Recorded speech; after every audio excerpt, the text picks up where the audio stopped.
আর পার্কস্ট্রিটের হোটেলে খাটের বক্সে যুবকের দেহ উদ্ধারের ঘটনায় ময়নাতদন্তকারী চিকিৎসকরা তারা প্রাথমিকভাবে অনুমান করছেন যে শ্বাসরোধ করে খুন করা হয়েছে। আর কি জানা যাচ্ছে বিস্তারিত আমরা জানবো আমাদের প্রতিনিধি পার্থপ্রতিম ঘোষের কাছ থেকে। পার্থ, দেখো সকালে তুমি জানো দুপুরবেলায় যে বিষয়টি উঠে আসে যে বক্স খাটের ভেতরে পার্কস্ট্রিট হোটেলের মধ্যে এক যুবকের দেহ উদ্ধার করে চাঞ্চল্য ছড়ায় এবং যুবকের ময়নাতদন্ত হয়েছে। ময়নাতদন্তের পর যে বিষয়টা জানতে পেরেছেন তদন্তকারীরা সেটা যে খুনই হয়েছেন ওই যুবক এবং তাকে শ্বাসরোধ করে খুন করা হয় এবং দড়ি বা কিছু জাতীয় দিয়ে তার গলায় পেঁচিয়ে যে কন্টিনিউয়াস লিগেচার মার্ক সেটা রয়েছে বলে ময়নাতদন্তকারী চিকিৎসকরা জানিয়েছেন। সেখান থেকে শ্বাসরোধ করে খুন করা হয় বলে একেবারে অটোপসি সার্জনরা তারা পুলিশকে জানিয়েছেন। কিন্তু যে বিষয় সেটা হচ্ছে গত পরশুদিন 3 জন উঠেছিল ওই হোটেলের মধ্যে। একজন 5টার সময় বেরিয়ে চেক ইন করার পর 5টা কিছুটা পরেই একজন বেরিয়ে যায়, 2 জন থাকে। তারপর যে যুবক বেরিয়ে যায় সেই যুবক আবার রাত্রি 11টা 20 নাগাদ ওখানে আসে এবং বাকি যে তখন 2 জন মিলে কিন্তু বেরিয়ে যায়। কিন্তু এই যে যুবক খুন হয়েছে তাকে একেবারে খুনের পরেই বক্স খাটের মধ্যে ঢুকিয়ে তারা চলে যায় বলে পুলিশ অনুমান করছে। এই যে 2 সঙ্গী ছিল তাদের খোঁজ এখনো পুলিশ চালাচ্ছে, তাদের খোঁজ পায়নি। কি কারণে এই ঘটনা ঘটলো সেটা খতিয়ে দেখছেন বর্তমান তদন্তকারীরা। ধন্যবাদ পার্থ। পার্কস্ট্রিটের এই হোটেল থেকে যে যুবকের দেহ উদ্ধার হয় তার নাম রাহুল লাল। পুলিশ সূত্রে জানা গেছে যে এদিন এই হোটেল থেকে খবর পাওয়ার পরেই পুলিশ এখানে আসে এবং এখানের যে 3rd ফ্লোরের যে রুম রয়েছে 302 নম্বর রুম, সেখানের বক্স খাটের ভেতর থেকে তার দেহ উদ্ধার হয়। পুলিশ সূত্রে যেটা জানা যাচ্ছে যে তার মাথা এবং ঘাড়ে বিভিন্ন জায়গাতে আঘাতের চিহ্ন রয়েছে এবং মুখে ও নাকের পাশে কালশিটের দাগ এবং রক্ত জমাট বাঁধা অবস্থাতে রয়েছে। কিভাবে মৃত্যু হয়েছে গোটা বিষয়টি খতিয়ে দেখা হচ্ছে। পুলিশ সূত্রে যেটা জানা যাচ্ছে যে গত 22 তারিখ বিকেল 5টার পরে এখানে রাহুল 2 জন সঙ্গীর সাথে এসে ওঠে। সেদিনকে রাত্রি 11টা 20 নাগাদ বাকিরা বেরিয়ে গেল। রাহুল যে রুম থেকে বেরোয়নি বা হোটেল থেকে বেরোয়নি এই ব্যাপারে কর্তৃপক্ষ কিন্তু কার্যত নজর এড়িয়ে যায়। গোটা ঘটনার সূত্রপাত আজকে, অর্থাৎ গতকালকে সেই রুমে কোনো বোর্ডার না আসলেও আজকে যখন নতুন বোর্ডার আসে তখন সেই বোর্ডার ঘরের ভেতর ঢোকার পরে পচা দুর্গন্ধ পান। তিনি গোটা বিষয়টি হোটেল কর্তৃপক্ষকে জানান এবং তারপরে টনক নড়ে যে বক্স খাটের ভেতর থেকে এই পচা গলা দেহ উদ্ধার হয়। পার্কস্ট্রিট থানা এবং হোমিসাইড বিভাগের আধিকারিকেরা ঘটনাস্থলে আসে, কিন্তু এখনো পর্যন্ত স্পষ্ট নয় যে কী কারণে খুন করা হয়েছে এই যুবককে। যে 2 জন সঙ্গীর সাথে তারা এখানে এসেছিলেন তাদেরকেও খোঁজ করা হচ্ছে পুলিশের তরফে। ক্যামেরা শান্তনু দত্তের সঙ্গে সুকান্ত মুখোপাধ্যায়, এবিপি আনন্দ। 26-এর বিধানসভা নির্বাচনের আগে আদালতে বড়সড় ধাক্কা খেলেন, অস্বস্তি বাড়ল রাজ্যের বিরোধী দলনেতা শুভেন্দু অধিকারী। কি বলেছেন শ্রমিক ভট্টাচার্য, কি বলেছেন কুণাল ঘোষ, পরপর।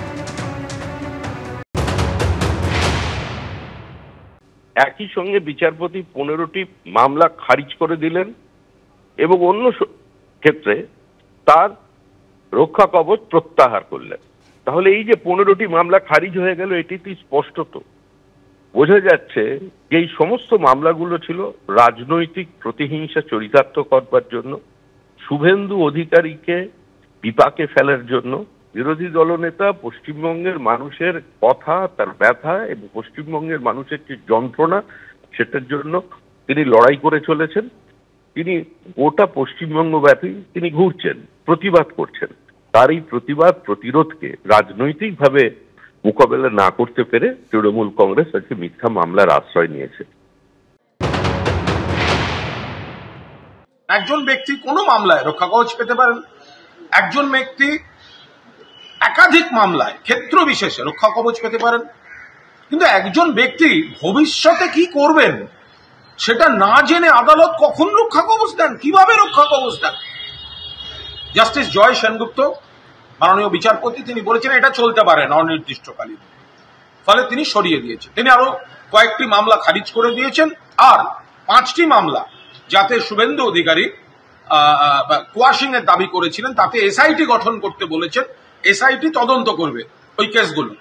অর্থাৎ শুভেন্দুবাবু এই জাস্টিস মান্থার এই রক্ষা কবচ তার উপর ভর করে যে আপত্তিকর কথা, অশালীন কথা, প্ররোচনামূলক আচরণ একের পর এক করে এসছেন এবং আইনকে তোয়াক্কা করেননি।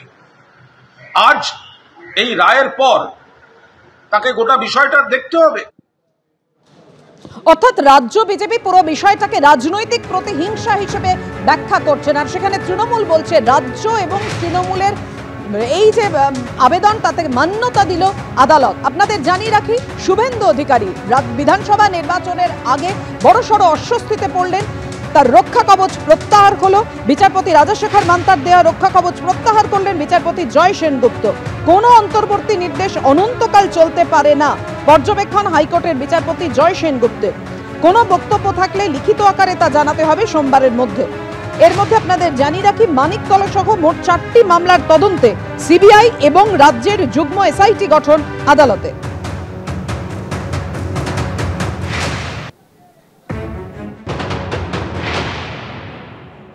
ফাইনাল যখন জাজমেন্ট জজ সাহেব শোনায় তখন ইট ইজ অ্যাপারেন্ট যে ইন্টারিম জায়গাগুলো, ইন্টারিম মেজারের জায়গাগুলো আর থাকে না।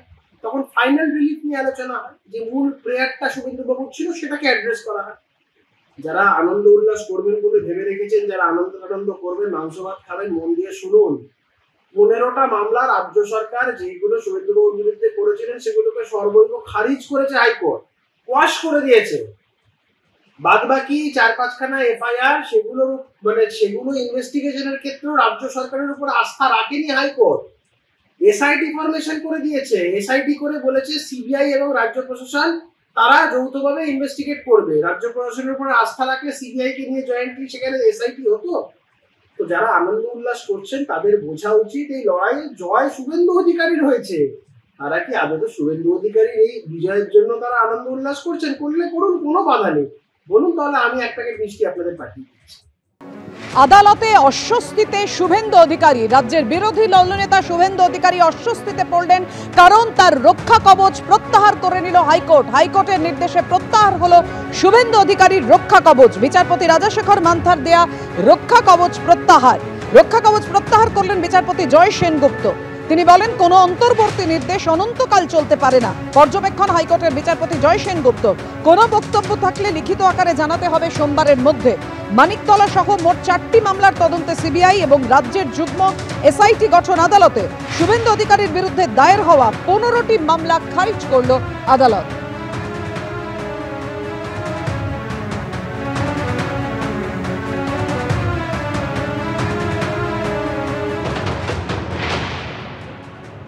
রাজ্য বেশ কয়েকটি এফআইআর নিয়ে আর্গুও করেনি। এবার যেটি হয়েছে যে বাকি এফআইআর গুলি আছে তাতে রাজ্য সরকারের হার হয়েছে। মাননীয় বিরোধী দলনেতার যে বক্তব্য যে ওনার বিরুদ্ধে পুলিশ প্রসিকিউশন হচ্ছিল, ওনার বিরুদ্ধে ভুয়ো এফআইআর রাজ্য সরকার ফাইল রেজিস্টার করছিল, সেটি আজকে প্রতিস্থাপিত হয়েছে। এফআইআর গুলো বেশিরভাগই কোয়াশ হয়ে গেছে। 4টে না 5টা এফআইআর যেগুলোকে কোয়াশ করা হচ্ছে না, সেগুলোর জন্য একটি স্পেশাল ইনভেস্টিগেশন টিম ফর্ম করে দেওয়া হয়েছে, যেটা সিবিআই এবং রাজ্য পুলিশ দুজনের সিনিয়র অফিসার দুজন থাকবে, এবং তারা 5জন করে আরো অফিসার নিতে পারবে। নিয়ে তারা ওই 4টে না 5টা কেস ইনভেস্টিগেট করবে। অন্তর্বর্তী আদেশ ছিল হচ্ছে মামলা যতক্ষণ শুনানি হচ্ছে ততক্ষণ কোনো ফ্রেশ এফআইআর রেজিস্টার করতে গেলে আদালতের অনুমতি নিয়ে করতে হবে। তো মামলাটি যেহেতু দুটি মামলাই আজকে ফাইনাল হিয়ারিং হয়ে আজকে জাজমেন্ট দিয়েছে, তাই জন্য ন্যাচারালি ওই রক্ষা কবচের জায়গাটা আর নেই, কারণ মামলাটি ফাইনালি আজকে নিষ্পত্তি হয়ে গেছে। শুভেন্দু অধিকারীর রক্ষা কবচ প্রত্যাহার করে নিল হাইকোর্ট। মাননীয় বিচারপতি জয় সেনগুপ্তর নির্দেশে প্রত্যাহার হলো সেই রক্ষা কবচ। 2022 সালের 8ই ডিসেম্বর শুভেন্দু অধিকারীর বিরুদ্ধে দায়ের হওয়া সব এফআইআরে অন্তর্বর্তী স্থগিতাদেশ দেন মাননীয় বিচারপতি রাজশেখর মান্থা। শুক্রবার সেই সংক্রান্ত, অর্থাৎ আজকে সেই সংক্রান্ত মামলার শুনানি ছিল, সেখানেই বিচারপতি জয় সেনগুপ্তর পর্যবেক্ষণ, কোনো অন্তর্বর্তী নির্দেশ অনির্দিষ্টকালের জন্য হতে পারে না, এটার শেষ রয়েছে। অর্থাৎ প্রত্যাহার করা হলো শুভেন্দু অধিকারীর রক্ষা কবচ।